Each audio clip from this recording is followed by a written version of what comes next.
Hello dear students, myself Mrs. Charu Kohli, your economics teacher. As you all know, we are in the process of doing the topic measure of dispersion. And in the last class, we have started with the topic quartile deviation. In quartile deviation, we have completed the concept and the numerical of individual series. Today, we are going to move further and we will start with the numerical of discrete series. तो आज हम discrete series का numerical करेंगे। अब शुरू करने से पहले I am writing the formulas which we have studied in the last class. Quartile deviation को कैसे फाइंड करते हैं और इसमें क्या क्या फाइंड करते हैं, उनके फॉर्मूलाज को मैं यहाँ पर लिख रही हूँ। फर्स्ट, जब हम इस टॉपिक को करते हैं तो सबसे पहले हम फाइंड आउट करते हैं IQR। वो क्या होता है? Inter quartile range. और इसे कैसे निकालते हैं? क्या सीखा था हमने? हमें इसे निकालते हैं Q1 माइनस Q3 करके। इसके बाद सेकेंड स्टेप में हमें निकालना होता है क्वार्टाइल डेविएशन। और क्वार्टाइल डेविएशन निकालने के लिए हम क्या करते हैं? कौन सा फॉर्मूला है इसका? Q3 minus Q1 upon 2। और इसके बाद तीसरे स्टेप में हम निकालते हैं कोफिशिएंट ऑफ क्वार्टाइल डेविएशन, जो होता है Q3 minus Q1 upon Q3 plus Q1। इन सारे फॉर्मूलाज की डिस्कशन और इसका मीनिंग हम अपनी लास्ट क्लास में कर चुके हैं। सो आप लोग इसको एक बार उस वीडियो से देखिएगा। अब हम ले रहे हैं एक न्यूमेरिकल डिस्क्रीट सीरीज का। मैं न्यूमेरिकल लिख रही हूँ, discrete series.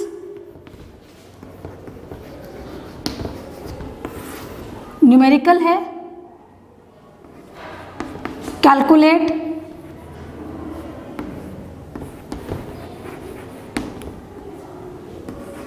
quartile deviation and its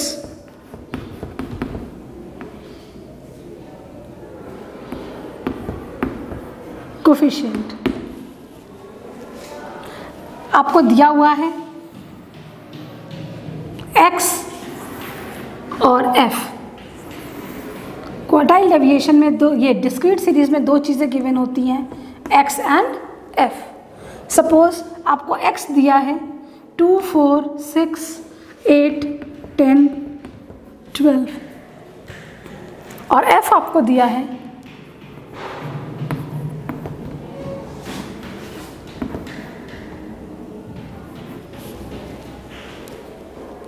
अब ये रहा आपका सम और हमें इसे सॉल्व करना है। तो पहला स्टेप क्या करते हैं हम लोग? पहले स्टेप में हम इस न्यूमेरिकल को जो हॉरिजॉन्टल फॉर्म में लिखा हुआ है इसे वर्टिकल फॉर्म में लिखते हैं। तो we are starting with the solution. यहाँ हमने x लिखा और इसके बगल में f लिखा। x क्या है? 2, 4, 6, 8, 10 एंड 12। फ्रीक्वेंसी दी है 5, 7, 1, 3, 4, 2। ये हमारा क्वेश्चन हो गया। इस क्वेश्चन के आगे की जगह टेबल कंप्लीट करने के लिए हम छोड़ देते हैं। नेक्स्ट स्टेप में हम फॉर्मूला लिखते हैं, हमें निकालना क्या है। उसके बाद हम न्यूमेरिकल को स्टार्ट करते हैं। तो हमें निकालना क्या है? Quartile deviation and it's coefficient. जब हमें ये दो चीज़ें निकालने के लिए कही जाती हैं, मैंने आपको बताया था कि ऑटोमेटिकली हम तीनों चीज़ों को निकालते हैं। तो हम तीनों फॉर्मूलाज यहाँ पे लिख रहे हैं। First formula IQR, that is Q3 minus Q1, थोड़ी जगह छोड़ दी हमने। दूसरा formula quartile deviation Q3 minus Q1 upon 2। और तीसरा formula coefficient of quartile deviation, that वो है Q3 minus Q1 and Q3 plus Q1।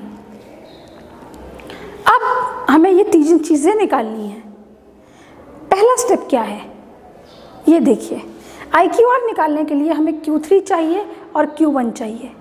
Q1 और Q3 हम लोग पार्टीशन वैल्यूज़ में सीख चुके हैं और हमने पिछले क्लास में भी सीखा था कि Q1 इंडिविजुअल सीरीज़ में इन दोनों को कैसे फाइंड आउट किया जाता है। एक रिवीजन हो जाएगी Q1 और Q3 के लिए। तो now we are going to calculate Q1 first. ठीक है, तो Q1 निकालने के लिए क्या प्रोसीजर है? Q1 का फॉर्मूला होता है Q1 item is equal to n+1/4 the item. ये होता है Q1 निकालने का फॉर्मूला डिस्क्रीट सीरीज में। आई होप याद आ गया होगा। कैसे कैलकुलेट करेंगे? यहाँ पे n गिवन है। डिस्क्रीट सीरीज में n क्या होता है? डिस्क्रीट सीरीज में n is equal to summation f, जो हम ऑर्गेनाइजेशन ऑफ डेटा में हमने पढ़ा था और अब तक हम उसे फॉलो कर रहे हैं। तो n क्या होता है? Summation f। समीशन f क्या? Total of f। तो सबसे पहले हम टोटल ऑफ f करते हैं। यहाँ पे 7 and 5 12 13 14 15 16 17 18 19 20 and 22। क्या आया यहाँ पे? 22। तो 22 हम रखेंगे n की जगह पर। 22 + 1/4 ये आया 23/4। अब इसका आंसर क्या आएगा? 4 5 = 20, पॉइंट में आएगा 4 5 = 20, 4 7 = 28, 4 5 = 20। ये आया 5.75 दी आइटम। यहाँ तक कोई प्रॉब्लम? अब ये तो आइटम की वैल्यू है ना, हमें तो Q1 वैल्यू चाहिए। अब Q1 वैल्यू ये कैसे निकलती है? इसको निकालने के लिए हम इसको देखते हैं CF में। CF is cumulative frequency. अब वापस आते हैं टेबल पे। टेबल में हमने X और F लिखा, CF तो नहीं लिखा। तो हम क्या करेंगे? CF निकालेंगे सबसे पहले। हमेशा इस आइटम वैल्यू को CF में देखा जाता है। CF कैसे निकालते हैं? पहली वैल्यू को हम ऐसे कॉपी करते हैं, उसके बाद हम इन वैल्यूज़ को ऐड करते हैं। 7 + 5 12, 12 + 1 13, 13 + 3 16, 16 + 4 20, 20 + 2 22। CF की लास्ट वैल्यू और F का टोटल दोनों सेम होते हैं। ये हमारा चेक हो जाता है आंसर यहाँ पे। अब हमारा Q1 आइटम की वैल्यू आई थी 5.75। 5.75 5 से ज़्यादा है क्योंकि हमें उसे CF में देखना है और 12 से कम है। तो ये कहाँ पे लाई करेगा? ये लाई करेगा इस 12 के अंदर, और 12 के सामने जो x की वैल्यू होगी दैट इज Q1। हमारा आंसर क्या आया? 4, दैट इज Q1। तो हम क्या लिखेंगे? 5.75 दी आइटम, या ऐसे लिख लेते हैं, value of 5.75 the item lies in CF12। Therefore Q1 बराबर हो गया 4 के। हम ऐसे लिख सकते हैं इसे। तो Q1 की वैल्यू आ गई हमारे पास 4। नेक्स्ट स्टेप हमें निकालना है Q3। Q3 का फॉर्मूला क्या होता है? Q3 होता है Q3 item is equal to 3 n+1/4 the item. अब 3 वैल्यू यहाँ आ गई, इसे हम मल्टीप्लाई करेंगे इससे, और ये वैल्यू अभी हमने ऊपर फाइंड आउट की है। क्या है ये? 5.75। तो हम इसे मल्टीप्लाई करेंगे 5.75 से। क्या आंसर आया? 3 5 = 15, 7 3 = 21, 22, 5 3 = 15, 16। ये आया 16.25 दी आइटम। मतलब Q3 आइटम की वैल्यू कितनी आ गई? 16.25। अब इसको हम क्या करेंगे? इसको हम लोग फिर से CF में देखेंगे। अब 16.25 देखते हैं, वापस आते हैं। 16 से ज़्यादा है, 20 से कम है, तो 20 में लाई करेगा ये। तो 20 में लाई करेगा तो ये आपका सर्कल हो गया, और इसके सामने जो वैल्यू है x की दैट इज 10, ये आपका हो गया Q3। आसान है ना, को डिस्क्रीट सीरीज बहुत इजी है। इंडिविजुअल सीरीज में याद करिए हमने एक फॉर्मूला क्रिएट किया था Q1 और Q3 निकालने के बाद, पर यहाँ पे कोई फॉर्मूला क्रिएट नहीं होता, डायरेक्ट आइटम की वैल्यू को हम लोग CF में देखते हैं और इसका आंसर आ जाता है। तो यहाँ पे क्या आ गया, Q3 का आंसर 10। सेम तरीके से हम इसकी सेंटेंस भी लिखेंगे। वैल्यू ऑफ 16.25 द आइटम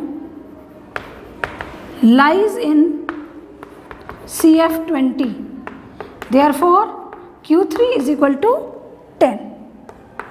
ये देखिए इस तरह से हम इसे लिखते हैं। आई होप आप लोगों को समझ आ गया होगा Q1 और Q3 कैसे निकला। अब इन वैल्यूज़ को हम इन फॉर्मूलाज में प्लेस करके आंसर निकालेंगे। Q3 हमारे पास आ गया 10, Q1 हमारे पास आ गया 4, बचा क्या 6, तो 6 इज दी IQR। ये हमारा पहला स्टेप। इसके बाद हमें ये निकालना है दैट इज 10 माइनस 4 अपॉन 2, ये आया 6 अपॉन 2 दैट इज 3, तो QD हमारे पास आ गया 3। ये आ गया second step. Third step coefficient, तो कोफिशिएंट कैसे निकालेंगे, Q3 माइनस Q1 मतलब 10 माइनस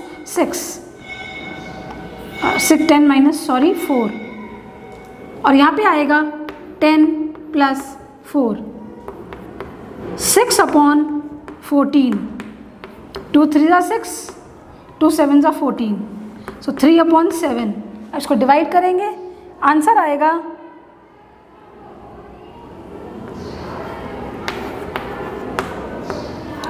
0.4 ज़ा 28, 0.42 will be the answer. So answer of coefficient of quartile deviation is 0.42. ये है तरीका क्वार्टाइल डेविएशन को कैलकुलेट करने का in the discrete series. I hope you all have understood.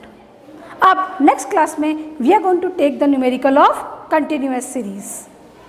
Thank you.